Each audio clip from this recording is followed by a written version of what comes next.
Brai Maker by David Perlmutter. About the author. David Perlmutter is a board-certified neurologist and fellow of the American College of Nutrition.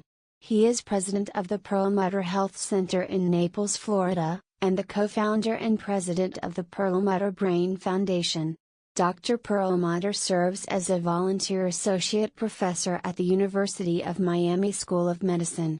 Dr. Perlmutter has been interviewed on many nationally syndicated radio and television programs including 2020, Larry King Live, CNN, Fox News, Fox, and Friends, The Today Show, Oprah, Dr. Oz, and the CBS Early Show, and serves as medical advisor to the Dr. Oz Show. In 2002, Dr. Perlmutter was the recipient of the Linus Pauling Award for his innovative approaches to neurological disorders, and in addition was awarded the Denham-Harmon Award for his pioneering work in the application of free radical science to clinical medicine. He is the recipient of the 2006 National Nutritional Foods Association Clinician of the Year Award and was awarded the 2010 Humanitarian of the Year Award from the American College of Nutrition. He has contributed extensively to the world medical literature with publications appearing in the Journal of Neurosurgery, the Southern Medical Journal, Journal of Applied Nutrition, and Archives of Neurology. He is the author of 6 books including the #1 New York Times bestseller Grain Brain. Now, acknowledgements by author. A doctor writing a book for the lay public on a complex health topic needs extra special help. I am deeply grateful to the following people who made this book possible. My literary agent, Bonnie Solo, for your direction and ability to see the whole picture and keep things moving forward. I don't know what I enjoy more, working with you professionally or a dear friendship. You provided the initial spark years ago when we joined forces on Grain Brain. Thanks also for your steadfast attention to details, your acting as a supreme source of publishing advice, and your insightful stewardship. As before, you've gone beyond the call of duty. Tracy Behar, my editor at Little, Brown, helped champion this work from the day it was a rough outline, knowing that this message could pave the way for a revolution in healthcare. Thank you for your editorial leadership and for helping me create a most succinct and practical book on such a complex topic. Thanks also to your incredible team, including Michael Peach, Reagan Arthur, Nicole Dewey, Heather Fain, Miriam Parker, Kathy Grunn, Jonathan Jacobs, Ben Allen, Genevieve Neerman, and Catherine Rogers. Kristen Loberg, you have so totally captured my voice. Your unparalleled ability to transform my highly technical manuscript into text that can be embraced by so many will clearly facilitate a transformation in health. To my indefatigable tech team at Digital Natives, for your work in steering my social media campaign. To my dedicated staff at the Perlmutter Health Center. Your amazing support of my clinical work has made it possible for me to implement ideas that hopefully will become mainstream in years to come. Thanks to James Murphy for your leadership role not only in this project, but in directing every aspect of our outreach. I so appreciate your ability to actualize the vision. Joe Miller and Andrew Luer, thank you for your daily support as we move ahead toward what will clearly be an exciting future. And finally, I wish to thank my wife, Lacey, who has provided love and counsel throughout the creation of this work and all of our endeavors together over the last 29 years. Now, introduction of the book. The book was published by Little Brown and Company, Hachette Book Group, New York. First ebook edition was published in April 2015. The ISBN of the book is 978-0316-38089.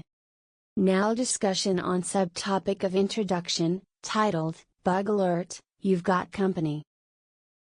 Several times a week throughout my career, I've had to tell a patient or caregiver that there's nothing left in my arsenal to treat a grave neurological disease that will inevitably shatter the patient's life.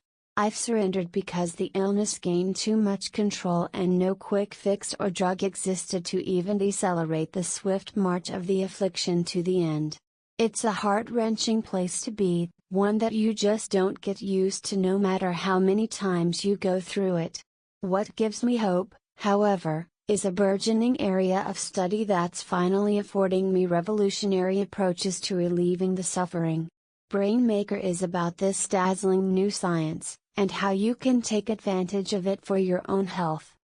Take a moment to think about how much has changed in our world over the past century, thanks to medical research. No longer do we worry about dying from smallpox, dysentery, diphtheria, cholera, or scarlet fever. We've made huge strides in lowering the death rates of many life-threatening maladies, including HIV/AIDS, some forms of cancer, and heart disease. But when you consider brain-related diseases and disorders, the picture is vastly different. Advances in preventing, treating, and curing debilitating neurological ailments across the life cycle, from autism and attention deficit hyperactivity disorder to migraines, depression, multiple sclerosis, Parkinson's, and Alzheimer's, are virtually non-existent. And, sadly, we are quickly losing ground as the incidences of these conditions are increasing in our society. Let's consider a few numbers.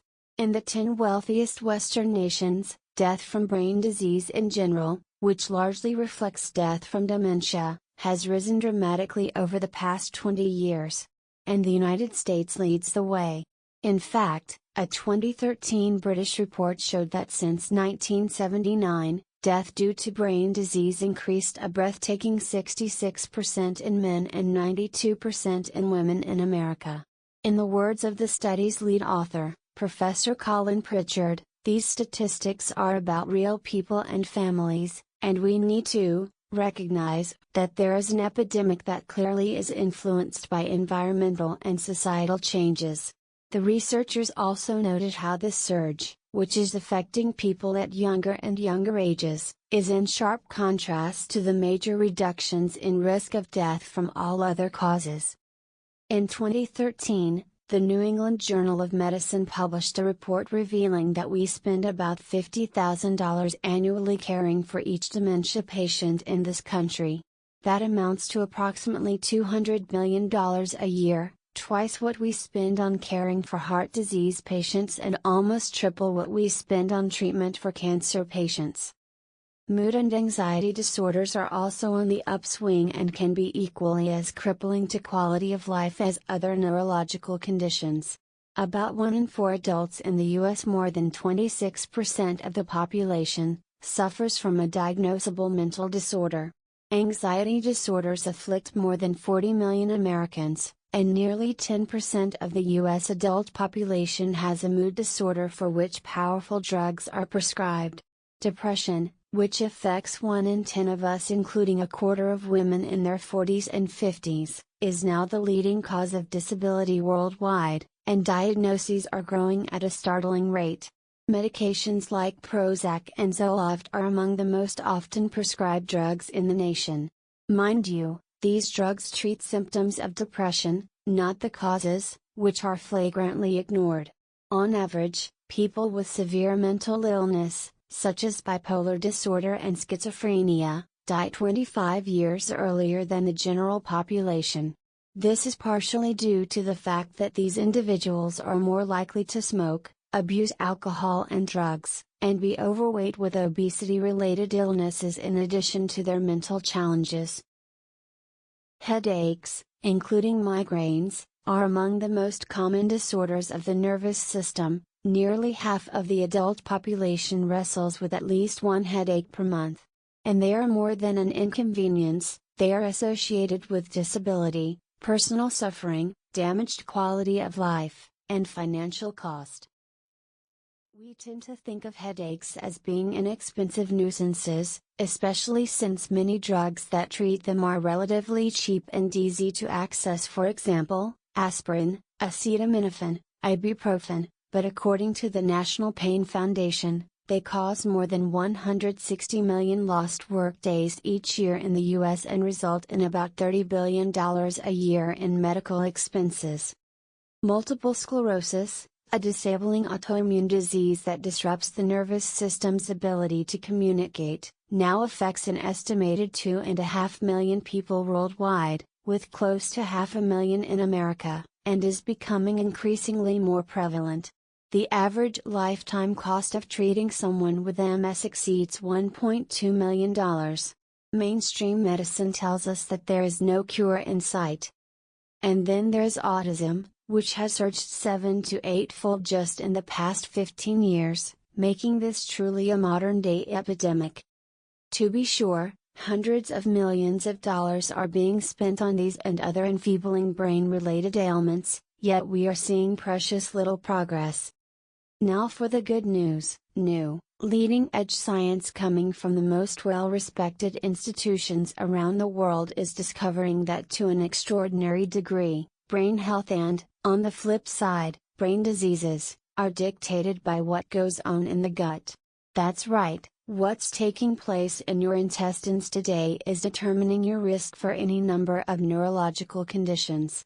I realize this may be difficult to comprehend. If you were to ask your doctors about a known cure for autism, MS, depression, or dementia, they would throw up their arms and say none exists, and may never exist. It is here that I part company with most, but gratefully not all, of my colleagues. We as neurologists are trained to focus on what goes on in the nervous system, and specifically in the brain, in a myopic way.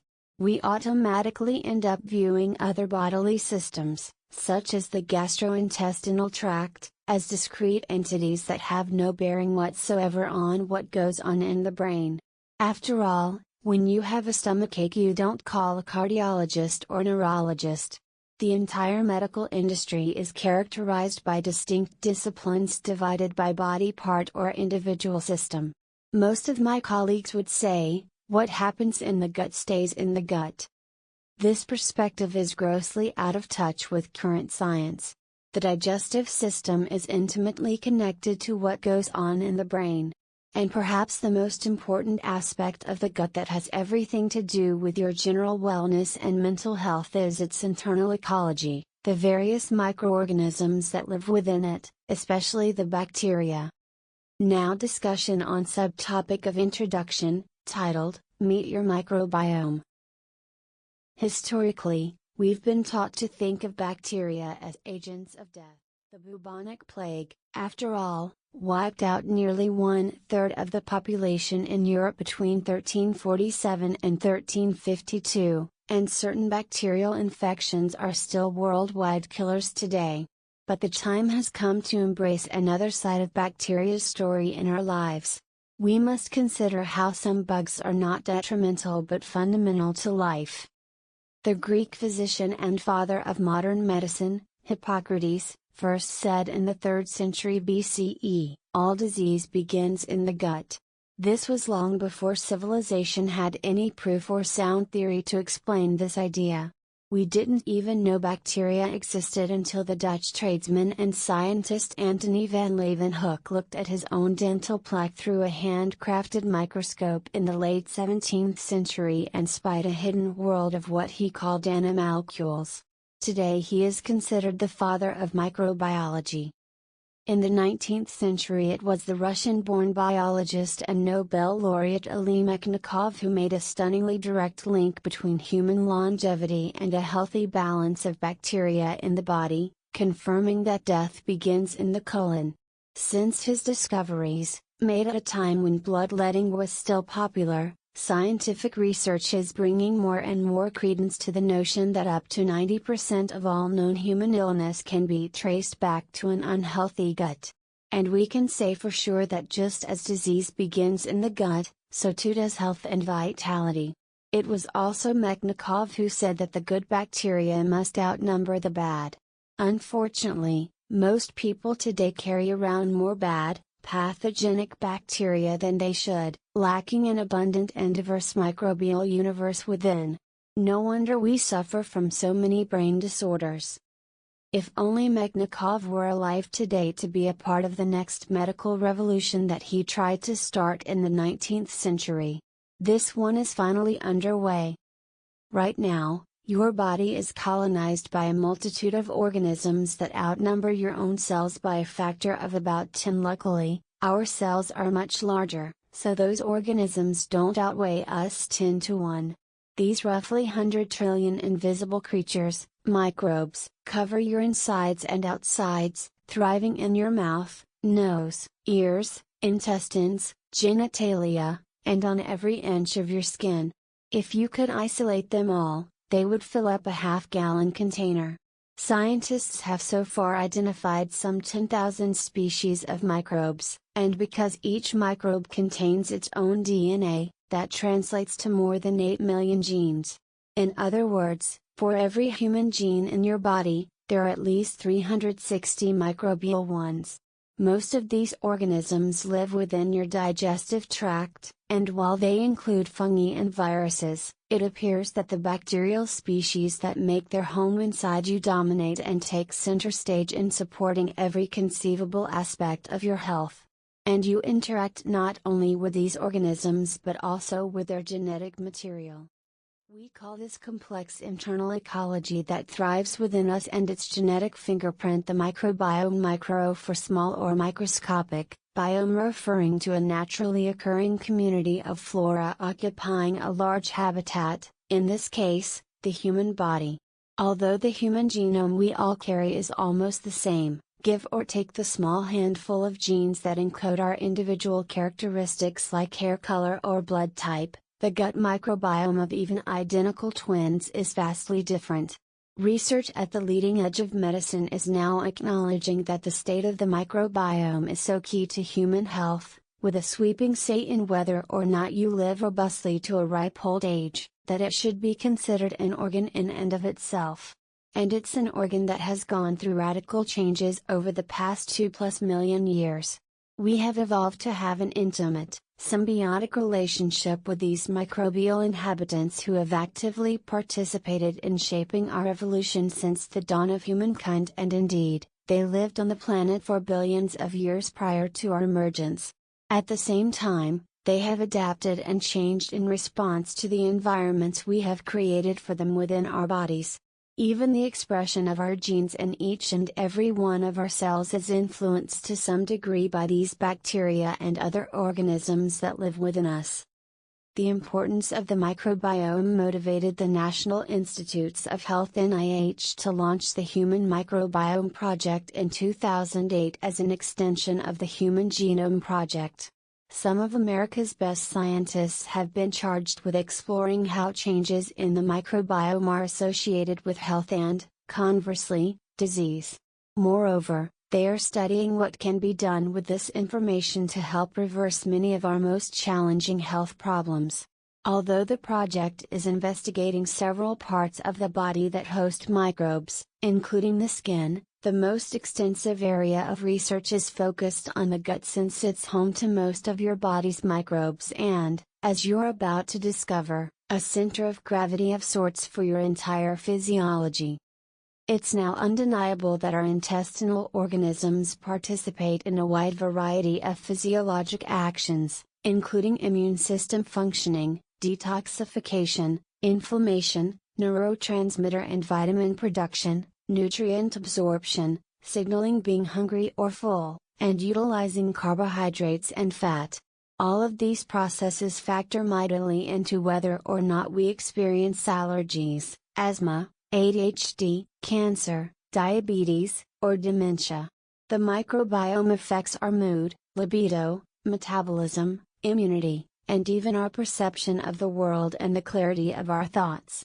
It helps determine whether we are fat or thin, energetic or lethargic. Put simply, everything about our health, how we feel both emotionally and physically, hinges on the state of our microbiome. Is it healthy and dominated by so-called friendly, beneficial bacteria? Or is it sick and overrun by bad, unfriendly bacteria? Perhaps no other system in the body is more sensitive to changes in gut bacteria than the central nervous system, especially the brain. In 2014, The U.S. National Institute of Mental Health spent more than $1 million on a new research program zeroing in on the microbiome-brain connection. Although many things factor into the health of our microbiome and therefore the health of our brain, nurturing a healthy microbiome today is easier than you think. I've taken all the guesswork out with the recommendations presented in this book. I've seen dramatic turnarounds in health using simple dietary modifications and, on occasion, more aggressive techniques to re-establish a healthy microbiome. Take, for instance, the gentleman with such a horrid case of multiple sclerosis that he required a wheelchair and bladder catheter. After a treatment, not only did he say goodbye to his catheter and regain the ability to walk without assistance, but his MS went into total remission. Or consider Jason, the 12-year-old boy with severe autism who could barely talk in full sentences. In Chapter 5 you'll read about how he physically transformed into an engaging boy after a vigorous probiotic protocol. And I can't wait to share with you the countless stories of individuals with myriad, enfeebling health challenges, from chronic pain, fatigue, and depression to serious bowel disorders and autoimmune diseases, who experienced a complete vanishing of symptoms following treatment. They went from having an awful quality of life to getting a second chance. Some even went from harboring thoughts of suicide to feeling content and vivacious for the first time. These stories are not outlier cases for me, but by standard measure of what might typically be expected, they seem almost miraculous. I witness these stories every day, and I know that you too can positively change the fate of your brain through the health of your gut. In this book, I'll show you how. Although you may not have extreme and unrelenting health challenges that require pharmaceuticals or intensive therapy, a dysfunctional microbiome could be at the root of your bothersome headaches, anxiety, inability to concentrate, or negative outlook on life. Drawing on scholarly clinical and laboratory studies, as well as extraordinary results I've seen over and over again or heard about at medical conferences that attract the finest physicians and scientists from around the world, I'll tell you what we know and how we can take advantage of this knowledge. I'll also offer highly practical and comprehensive guidelines to transform your gut health and in turn your cognitive health so you can add many more vibrant years to your life. And the benefits don't stop there. This new science can help all of the following. First, ADHD. Second, asthma. Third, autism. Fourth, allergies and food sensitivities. Fifth, chronic fatigue. Sixth, mood disorders, including depression and anxiety. Seventh, diabetes and cravings for sugar and carbohydrates. Eighth, overweight and obesity, as well as weight loss struggles. Ninth, memory problems and poor concentration. 10th, chronic constipation or diarrhea. 13th, frequent colds or infections. 14th, intestinal disorders, including celiac disease, irritable bowel syndrome, and Crohn's disease. 15th, insomnia. 16th, painful joint inflammations and arthritis. 17th, high blood pressure. 18th, atherosclerosis. 19th, chronic yeast problems. 20th, skin problems such as acne and eczema. 21st, bad breath, gum disease, and dental problems. 22nd, Tourette syndrome. 23rd, extreme menstrual and menopausal symptoms. And many more. In fact, this new knowledge can help virtually any degenerative or inflammatory condition. Now discussion on subtopic of introduction, titled, You Are What You Eat. The idea that food is the most important variable in human health is not news. As the old adage goes, let food be thy medicine and medicine be thy food. Anyone can change the state of their microbiome, and fate of their health, through dietary choices. I recently had the opportunity to interview Dr. Alessio Fasano, who currently serves as visiting professor at Harvard Medical School and chief of the Division of Pediatric Gastroenterology and Nutrition at Massachusetts General Hospital. He is recognized as a global thought leader in the science of the microbiome. We spoke about factors that alter gut bacteria, and he stated clearly to me that, hands down, the most significant factor related to the health and diversity of the microbiome is the food we eat. And what we put in our mouths represents the biggest environmental challenge to our genome and the microbiome. What a massive endorsement for the notion that food matters, trumping other circumstances in our life that we may not entirely be able to control. As I described in my previous book Grain Brain, the two key mechanisms that lead to brain degeneration are chronic inflammation and the action of free radicals, which for now you can think of as byproducts of inflammation that cause the body to rust. Brai Maker takes a new look at these mechanisms and how they are influenced by gut bacteria and your overall gut health. Your intestinal flora in fact has everything to do with inflammation and whether or not you can combat free radicals. In other words, the state of your microbiome determines whether or not your body is fanning the flames of inflammation or squelching them. Chronic inflammation and free radical damage are concepts that lie front and center in neuroscience today, but no pharmaceutical approach can come anywhere close to a dietary prescription for managing your intestinal bacteria. I'll explain that prescription step by step. Thankfully, the gut's microbiotic community is wonderfully receptive to rehabilitation. The guidelines outlined in this book will change your body's inner ecology to enhance the growth of the right kind of brain-sustaining organisms. This highly practical regimen includes 6 essential keys: first prebiotics, second probiotics, third fermented foods, fourth low-carb foods, fifth gluten-free foods, and sixth healthful fat. I'll explain how each of these factors plays into the health of the microbiome for the benefit of the brain. Best of all, you can reap the rewards of the Brai Maker protocol within a matter of weeks. Now get ready. I have absolutely no doubt in my mind that by embracing this information, we will completely revolutionize the treatment of neurological illnesses. And I can't express in words how honored I feel to be able to present these revelations to the public, exposing all the data that's been quietly circulating in the medical literature. You're about to appreciate how your microbiome is the ultimate brain maker.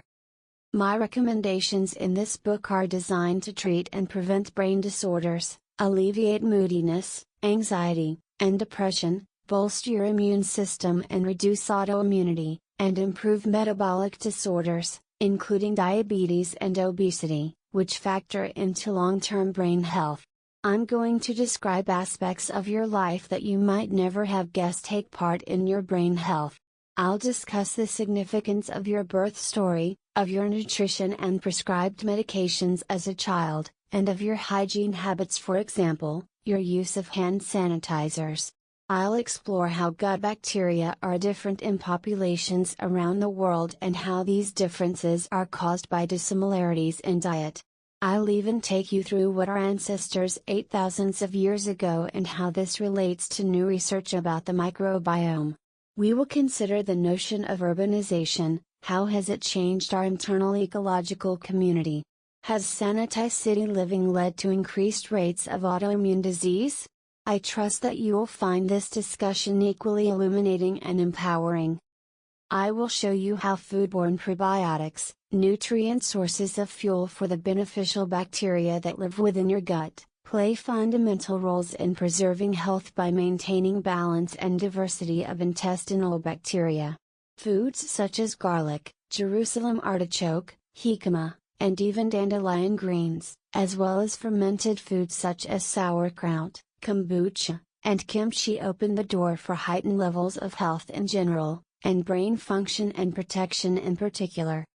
Although probiotics have now become commonplace in many food products and can be found in regular grocery stores, it helps to know how to navigate all the options, especially when you're confronted with good for the gut advertising. I'll help you do just that, explaining the science behind probiotics and how to choose the best ones. Of course, other lifestyle habits factor into the equation, too. In addition to exploring the interaction between the microbiome and brain, we'll be getting to know a new discipline, epigenetic medicine. This science examines how lifestyle choices such as diet, exercise, sleep, and stress management influence the expression of our DNA and play directly and indirectly into brain health. I will also share with you the role of mitochondria in brain disorders, from the perspective of the microbiome.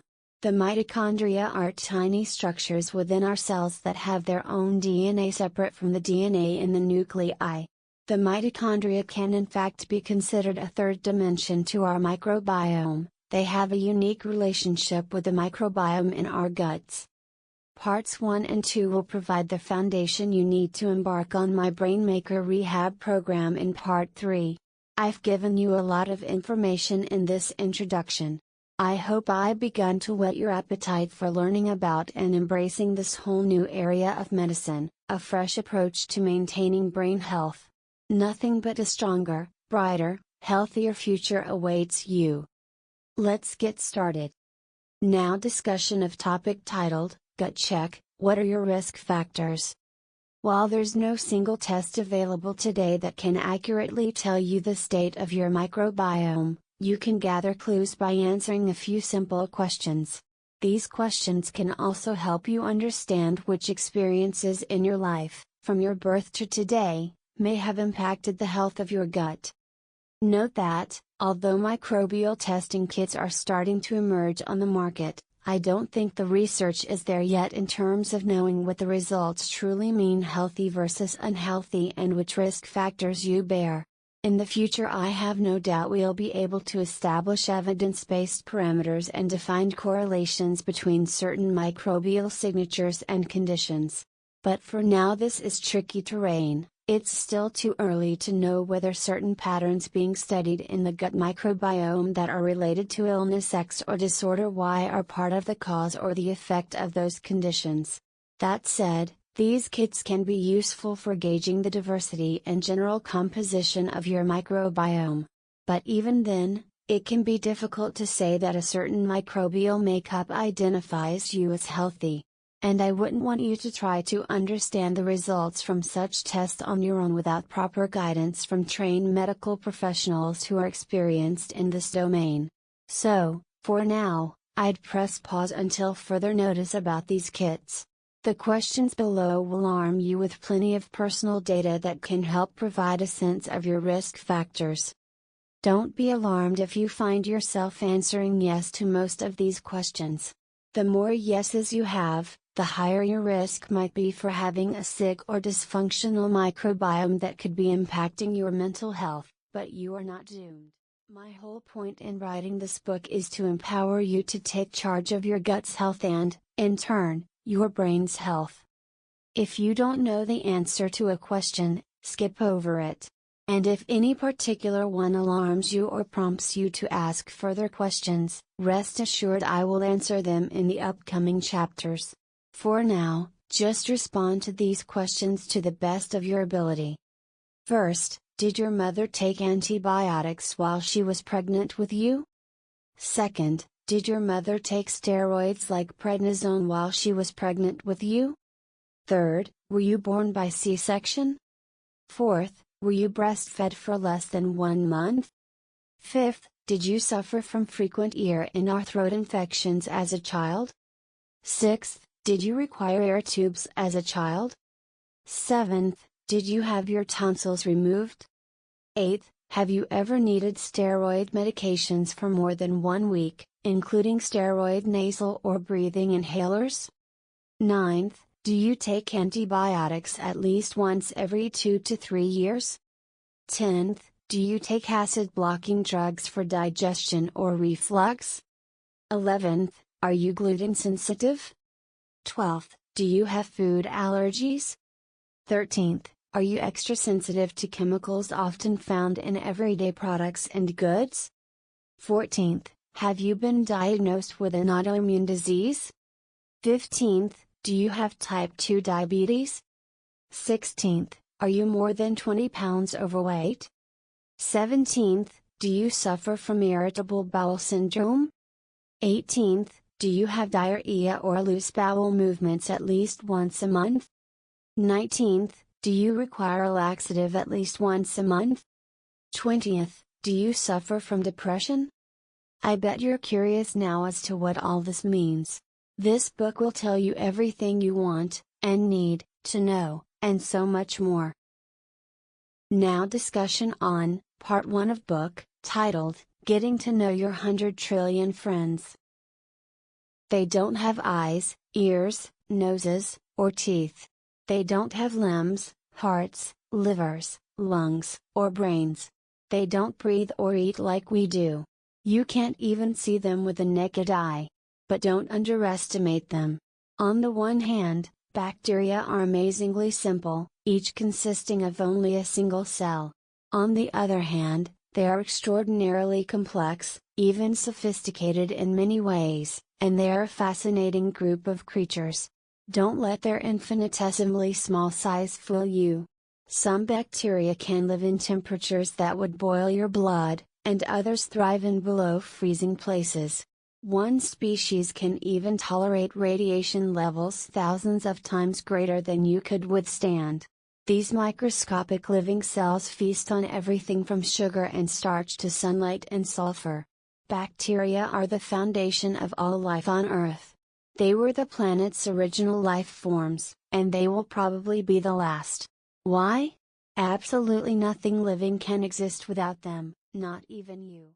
While you're probably familiar with the fact that certain bacteria can cause disease and even kill, you might not be so attuned to the other side of the story, that our every heartbeat, exhalation, and neuronal connection helps bacteria sustain human life. Not only do these bacteria coexist with us, coating our insides and outsides, but they help our bodies perform a breathtaking array of functions necessary to our survival. In Part 1, we're going to explore the human microbiome, what it is, how it works, and the incredible relationship between your gut's microbial community and your brain. You'll learn how conditions as diverse as autism, depression, dementia, and even cancer share a lot in common, thanks to gut bacteria. We'll also look at the factors key to the development of a healthy microbiome, as well as those that can compromise it. You'll soon begin to see that we likely owe our modern plagues, from obesity to Alzheimer's disease, to our sick and dysfunctional microbiome. By the end of this part, you'll have a new appreciation for your gut bacteria and a renewed sense of empowerment for the future of your health. Now discussion on Chapter 1, titled, Your Microbial Friends from Birth to Death. Somewhere on a beautiful Greek island in the Aegean Sea, a baby boy is born at home naturally. He is breastfed for 2 years. Growing up, he doesn't have many of the modern conveniences of American culture. Fast food, fruit juice, and soda are highly unusual fare for him.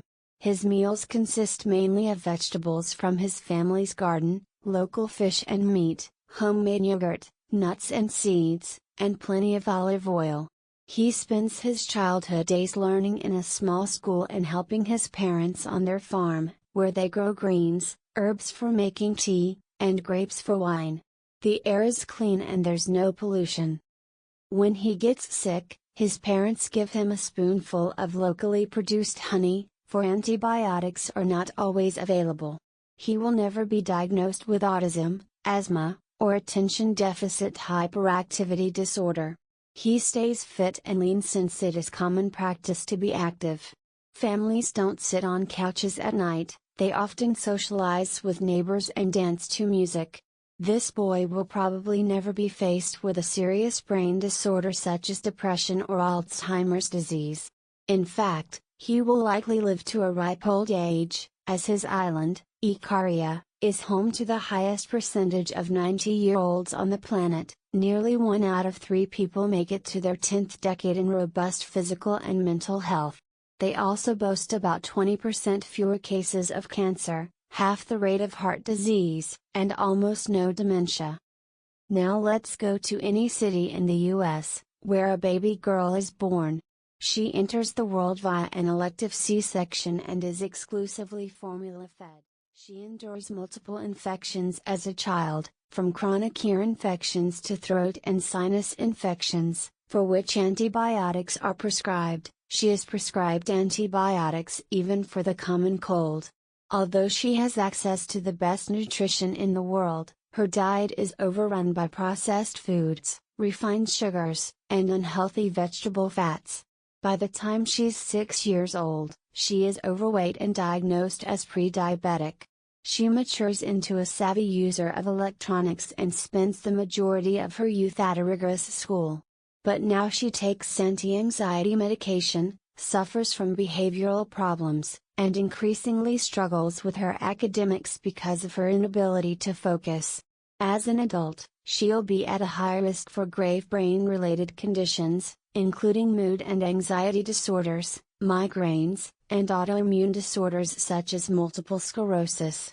And when she's older, she could face Parkinson's or Alzheimer's disease. In the US, the leading killers are related to chronic illnesses, such as dementia, rarely seen on that Greek island. What's going on here? Over the past few years, new research has given us a much deeper understanding of the relationship between what we're exposed to from a very early age and our short and long-term health. Scientists have been scrutinizing the links between the state of the human microbiome and the fate of one's health. The answer to the question lies in the difference between these two children's early life experience, and part of that experience, broadly speaking, has everything to do with the development of their individual microbiomes, the microbial communities that inhabit their bodies from birth and have a commanding role in health and brain function throughout life. Obviously, I've taken some liberties in this hypothetical scenario. There are a constellation of factors that figure into any single person's longevity and lifetime risk for certain diseases. But let's focus for a moment solely on the fact that the girl's early life experiences set her on an entirely different path in terms of brain health than the boys. And yes, the Greek island really does exist. Ikaria lies about 30 miles off the western coast of Turkey. It's also known as a blue zone, a place where people live measurably longer, healthier lives than most of us in the Western developed world. They generally drink wine and coffee daily, stay active long past 80 years old, and remain mentally sharp to the very end. One prominent study found that Icarian men are nearly 4 times as likely as their American counterparts to reach 90, often in better health. The study also found that they live up to a decade longer before developing cardiovascular disease and cancers, and they don't experience nearly as much depression. The rates of dementia in those past 85 years old are a small fraction of rates of Americans in this same age group. I have no doubt that when science settles the score between these two vastly different places and we can tease out the root causes of our health challenges here in the US, the human microbiome will be at the forefront. I'll prove to you that it's as vital to your well-being as oxygen and water. What do your belly's bugs have to do with the brain and related diseases? More than you ever imagined. Now discussion on the topic, titled, WHO's in Charge? Your Gut's Bugs. Perhaps there's no better word for the microorganisms that live in your intestines and help with digestion than superheroes. Although it has been estimated that at least 10,000 distinct species cohabit the human gut, some experts argue that this number may exceed 35,000. New technologies are finally emerging to help scientists identify all the species, many of which cannot be cultured in a laboratory via traditional methods. For the purposes of this discussion, we're going to focus specifically on bacteria. They make up the majority of your gut microbes, alongside yeasts, viruses, protozoans, and eukaryotic parasites that also serve important, healthful roles. By and large, it's the bacteria that are your body's key players in collaborating with your physiology, especially your neurology. Collected together, the bacteria in your gut would weigh about 3 to 4 pounds, about the same weight as your brain. Fully half of your stool weight is made up of discarded bacteria. When you think back to high school when you were studying the digestive system, You learned how it broke down foods into nutrients to be absorbed. You read about stomach acids and enzymes, as well as hormones that help guide the process.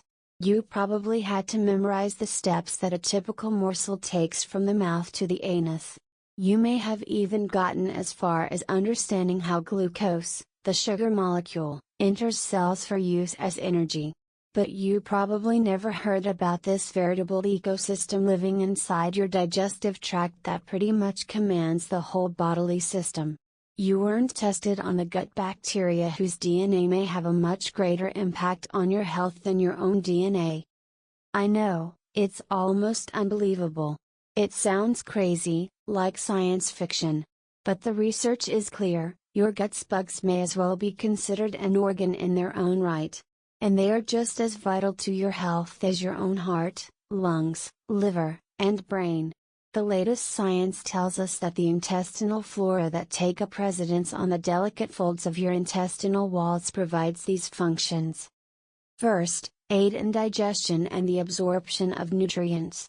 Second, create a physical barrier against potential invaders such as bad bacteria, pathogenic flora, harmful viruses, and injurious parasites. Some types of bacteria have hair-like threads that help them swim. The flagella, as these threads are called, have recently been shown to stop a deadly stomach rotavirus in its tracks. Third, act as a detoxification machine. The gut's bugs have a role in preventing infections and serving as a line of defense against many toxins that make it down into your intestines. In fact, because they neutralize many toxins found in your food, they can be viewed as a second liver. So, when you decrease the good bacteria in your gut, you increase the workload of your liver. Fourth, profoundly influence the immune system's response. Contrary to what you might think, the gut is your biggest immune system organ. Moreover, bacteria can educate and support the immune system by controlling certain immune cells and preventing autoimmunity, a state in which the body attacks its own tissues. Fifth, produce and release important enzymes and substances that collaborate with your biology, as well as chemicals for the brain, including vitamins and neurotransmitters. Sixth, help you handle stress through the flora's effects on your endocrine, hormonal, system. Seventh, assist you in getting a good night's sleep. Eighth, help control the body's inflammatory pathways, which in turn affect risk for virtually all manner of chronic disease. Clearly, the good bacteria in a healthy gut are not squatters enjoying free food and lodging. They factor into risk not just for brain disorders and mental illness but also for cancer, asthma, food allergies, metabolic conditions such as diabetes and obesity, and autoimmune disease due to their direct and indirect influence on various organs and systems. Put simply, they are in charge of your health.